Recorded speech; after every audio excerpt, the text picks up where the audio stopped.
We are here solving problems of Karnataka CET 2020 version D2. So problem 10, given that sine square 51 degrees plus sine square 39 degrees is. So when a problem like this is given, so within a second you should be able to tell the answer that it is 1 indeed.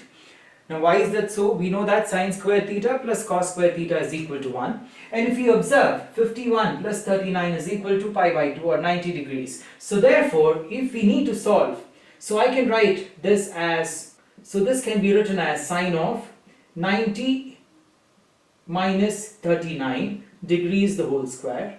So which happens to be cos square 39 degrees. Right? So I have cos square 39 degrees plus sine square 39 degrees. So which gives me 1. Right? So the answer is D. So D is the right answer. So do like, share and subscribe and keep a watch for all the other videos to get solutions of all the problems of Karnataka CET 2020. And thanks for watching.